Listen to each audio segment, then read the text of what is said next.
കഴിഞ്ഞ ഡിസംബർ 21 കൊട്ടാരക്കര പള്ളിക്കൽ ഏലാപുരം സർപ്പക്കാവിൽ അതിക്രമിച്ചു കയറി വിഗ്രഹവും ക്ഷേത്ര സ്വത്തുക്കളും നശിപ്പിച്ച കേസിലെ പ്രതി പിടിയിലായി. മൈലംപള്ളിക്കൽ മുകളിൽ വീട്ടിൽ രഘുവിനെയാണ് ജനുവരി ആദ്യവാരത്തിൽ പോലീസ് അറസ്റ്റ് ചെയ്തത്.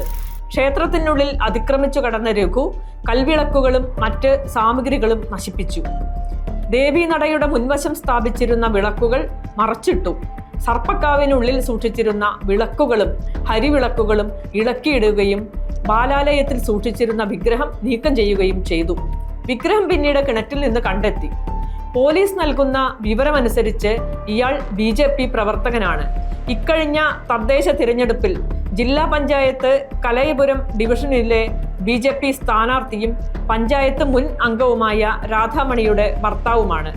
മുട്ടത്തറ ജംഗ്ഷനിലെ ക്രിസ്മസ് പുൽക്കൂടും ഇയാൾ നശിപ്പിച്ചിരുന്നു. വഞ്ചികൾ നഷ്ടപ്പെടാതിരുന്നതും ശ്രീദുർഗാ കോവിലിലെ ശ്രീകോവിൽ തുറക്കാതിരുന്നതും കണക്കിലെടുത്താൽ മോഷണമല്ല ലക്ഷ്യമെന്ന് ആദ്യമേ വ്യക്തമായിരുന്നു. സർപ്പക്കാവിലെ ആക്രമണത്തിന് പിന്നിൽ BJPക്കാർ തീവ്രവാദ ബന്ധം സംശയിച്ചിരുന്നു. പ്രതിഷേധിച്ചുകൊണ്ട് നാമജപ ഘോഷയാത്രയും നടത്തി. എന്തായാലും കൂടുതൽ സമരപരിപാടി ആവിഷ്കരിക്കുന്നതിന് മുമ്പ് തന്നെ BJPക്കാരൻ അറസ്റ്റിലായി. ഹൈന്ദവ വിശ്വാസങ്ങളെ അവഹേളിക്കുന്ന തരത്തിലാണ് അക്രമികളുടെ അതിക്രമമെന്നായിരുന്നു ജനം TVയുടെ റിപ്പോർട്ട്. രഘുവിൻ്റെ അറസ്റ്റ് വാർത്ത ഹിന്ദുത്വ അനുകൂല മാധ്യമങ്ങളിൽ പലതും റിപ്പോർട്ട് ചെയ്തില്ല. ചെയ്തവർ തന്നെ അതിന് മതപരമല്ലാത്ത മറ്റൊരു കാരണം കണ്ടെത്തുകയും ചെയ്തു. കഴിഞ്ഞ ആഗസ്റ്റിൽ മണ്ണാർക്കാട് തച്ചമ്പാറ ചൂരിയോട് പരമേശ്വരി ഗുരു മുത്തപ്പൻ ക്ഷേത്രത്തിന് നേരെ സമാനമായ ആക്രമണമുണ്ടായി. ക്ഷേത്രത്തിന്റെ വാതിലും വിവിധ ഭാഗങ്ങളിൽ സ്ഥാപിച്ചിരുന്ന ഫ്ലെക്സ് ബോർഡുകളും അക്രമികൾ തകർത്തു. ക്ഷേത്രത്തിലെ വിഗ്രഹം ഇളക്കി മാറ്റാനും ശ്രമമുണ്ടായി. ക്ഷേത്രത്തിന് സമീപം താമസിക്കുന്ന പൂജാരിയുടെ വീട്ടിലേക്ക് കല്ലെറിഞ്ഞു. ക്ഷേത്ര കിണറ്റിലെ മോട്ടോർ ഉൾപ്പെടെ തകർക്കുകയും ചെയ്തു. സംഭവത്തിൽ 2 പേരെ പോലീസ് അറസ്റ്റ് ചെയ്തു. 2 പേരും മുസ്ലിം നാമധാരികളായിരുന്നു. സംഭവത്തിന് പിന്നിൽ മുസ്ലിം മതമൗലികവാദികളാണെന്ന് ക്ഷേത്ര കമ്മിറ്റിക്കാരും ഹിന്ദു ഐക്യവേദിക്കാരും ആരോപിച്ചു. ക്ഷേത്ര കമ്മിറ്റി പ്രസിഡന്റ് പ്രമോദും സമാനമായ ആരോപണമാണ് ഉന്നയിച്ചത്.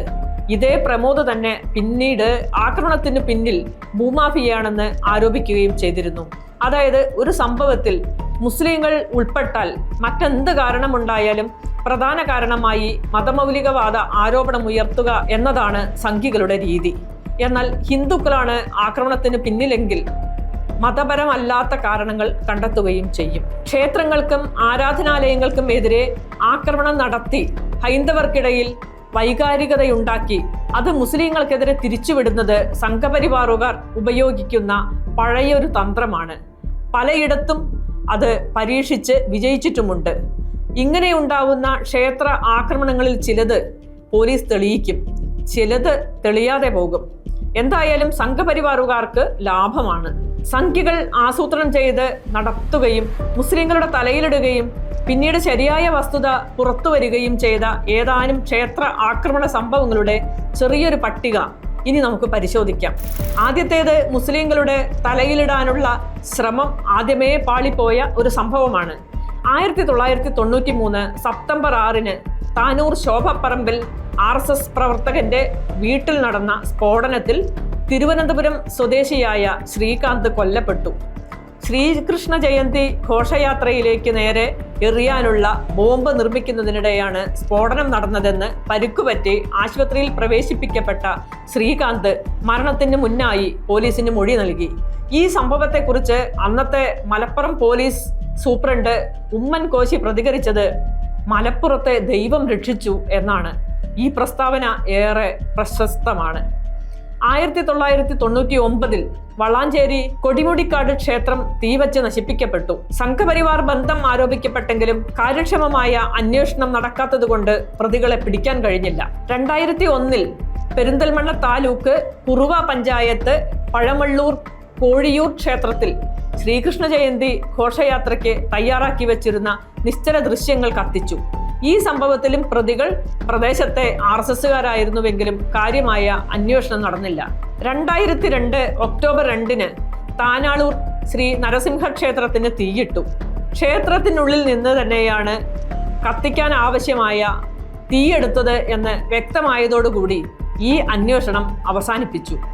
2007 ആഗസ്റ്റ് 31 പെരിന്തൽമണ്ണ അങ്ങാടിപ്പുറം തളി ക്ഷേത്രത്തിൽ തീപിടുത്തമുണ്ടായി. ക്ഷേത്രത്തിലെ ഗോപുരവാതിൽ ഭാഗികമായി കത്തി നശിച്ചു. കത്തിച്ചതായിരുന്നു എന്ന് വ്യക്തമായിരുന്നു. മുസ്ലിങ്ങൾക്കെതിരെ വ്യാപകമായി ഉപയോഗിച്ച ഒരു സംഭവമായിരുന്നു ഇത്. പ്രതികൾ പിടിക്കപ്പെട്ടില്ല. 2011 അവസാനം മൊറയൂർ ക്ഷേത്രത്തിൽ മേൽക്കൂരയ്ക്ക് തീയിട്ടു. ഇതിനെതിരായ പ്രതിഷേധമെന്ന നിലയിൽ സംഘം ചേർന്ന് ഹിൽ ടോപ്പ് മുസ്ലിം പള്ളി ആക്രമിച്ചു.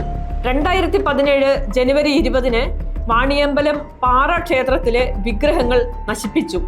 തെളിവ് നശിപ്പിക്കാതിരിക്കാൻ ക്ഷേത്രത്തിലേക്ക് ആരെയും പ്രവേശിപ്പിക്കരുതെന്ന് പോലീസ് വിലക്ക് ലംഘിച്ച് സംഘപരിവാര അനുകൂലികളായ ക്ഷേത്രം കമ്മിറ്റിക്കാർ സംഭവസ്ഥലം കഴുകി വൃത്തിയാക്കിയെന്ന ആരോപണമുയർന്നു. ഇതേ വർഷം തന്നെ പൂക്കോട്ടുംപാടം വില്ലോത്ത് മഹാശിവ ക്ഷേത്രത്തിലെ വിഗ്രഹങ്ങൾ തകർത്തു. മലബാറിലും മലപ്പുറത്തും ഹൈന്ദവർ പ്രതിസന്ധിയിലാണെന്നും ക്ഷേത്രങ്ങൾ വ്യാപകമായി തകർക്കപ്പെടുന്നുവെന്നും പ്രചാരണം നടന്നു. വിഗ്രഹങ്ങൾ തകർത്ത വാർത്ത പുറത്തു വന്നതോടെ ഹിന്ദു ഐക്യവേദി ബജ്രംഗദൾ പ്രവർത്തകർ പൂക്കോട്ടുംപാടത്തെത്തി. BJP നിലമ്പൂർ മണ്ഡലം എന്ന ഫേസ്ബുക്ക് പേജിലും ഇത്തരം പോസ്റ്റുകളാണ് പ്രചരിച്ചത്. ക്ഷേത്രം സന്ദർശിക്കാനെത്തിയ മുൻ മന്ത്രി ആര്യാടൻ മുഹമ്മദിനെ തടയാനും PV അൻവർ MLA നേതൃത്വത്തിലുള്ള സർവകക്ഷി യോഗം അലങ്കോലപ്പെടുത്താനും ശ്രമമുണ്ടായി. ക്ഷേത്ര പരിസരത്ത് യോഗം നടത്താനുള്ള തീരുമാനം ഇതിനെ തുടർന്ന് വ്യാപാര ഭവനിലേക്ക് മാറ്റി. തൊട്ടടുത്ത ദിവസം തന്നെ പ്രതി പിടിയിലായി. പ്രതിയുടെ പേര് രാജാറാം മോഹൻദാസ് പോറ്റി എന്നായിരുന്നു. 2019 വളാഞ്ചേരി എടയൂർ CK പാറ ശാന്തിനഗറിലെ നെയ്തലപുറത്ത് ശ്രീധർമ്മശാസ്ത്ര ക്ഷേത്രത്തിലെ ഉപദേവ പ്രതിഷ്ഠകൾ തകർക്കുകയും വിസർജ്യം ചുറ്റമ്പലത്തിലേക്ക് വലിച്ചെറിയുകയും ചെയ്ത സംഭവമുണ്ടായി. ഈ കേസിലെ പ്രതിയായത് കുരുത്തുകല്ലിൽ രാമകൃഷ്ണൻ എന്ന ആളായിരുന്നു. ആ വർഷം തന്നെ മഞ്ചേരി നറുകര ക്ഷേത്രത്തിന് സമീപം ബോംബ് കണ്ടെത്തി. സ്വാഭാവികമായും വലിയ കോലാഹലം നടന്നു. പിടികൂടിയ ആൾ RSS പ്രവർത്തകനാണെന്ന് മനസ്സിലായതോടെ അയാളെ മനോരോഗിയായി ചിത്രീകരിച്ച് വിട്ടയച്ചു. 2023 തിരുമാന്ധാംകുന്ന് ക്ഷേത്രത്തിന് പച്ച പെയിന്റ് അടിച്ചെന്ന വ്യാജ പ്രചാരണം നടത്തി. ക്ഷേത്രത്തിൽ നവീകരണത്തിന്റെ ഭാഗമായി പുതിയ പെയിന്റ് അടിച്ചിരുന്നു. ചില ഭാഗങ്ങൾക്ക് പച്ച നിറവും നൽകിയിരുന്നു. മുസ്ലിം പള്ളിയുടെ സാദൃശ്യം സൃഷ്ടിക്കാനുള്ള ശ്രമമാണ് ഇതെന്നാണ് സാമൂഹിക മാധ്യമങ്ങളിൽ ആരോപണമുയർന്നത്. പൂരം സംഘാടക സമിതിയിൽ മുസ്ലിം നാമധാരികൾ ഉൾപ്പെട്ടത് ഗൂഢാലോചനയുടെ ഭാഗമാണെന്നും ആരോപിക്കപ്പെട്ടു. ക്ഷേത്രം പള്ളിയാക്കി മാറ്റാനുള്ള ശ്രമങ്ങളാണ് നടന്നതെന്നും ഹിന്ദുത്വ സംഘാടകർ ഇത് ചെറുത്തുവെന്നും RSS മുഖപത്രമായ ദി ഓർഗനൈസർ 2023 മാർച്ച് 22 റിപ്പോർട്ട് ചെയ്തു. കേരളത്തിലെ മലപ്പുറം ജില്ലയിൽ ഭദ്രകാളി ക്ഷേത്രം മുസ്ലിം പള്ളിയാക്കാനുള്ള ശ്രമത്തെ ചെറുത്തു എന്നാണ് അവർ പ്രസിദ്ധീകരിച്ച വാർത്തയുടെ ശീർഷകം. നടപ്പന്തലുകളിലെ തൂണുകൾക്ക് പീക്കോക്ക് നിറമായിരുന്നു ഉണ്ടായിരുന്നത്. അതിനേക്കാൾ കുറച്ചുകൂടി ഇരുണ്ട നിറമാണ് പെയിന്റർ നൽകിയത്. തീരുമാനമെടുത്തത് ക്ഷേത്ര കമ്മിറ്റിക്കാരും. അതിലൊരു മുസ്ലിം നാമധാരി പോലും ഉണ്ടായിരുന്നുമില്ല.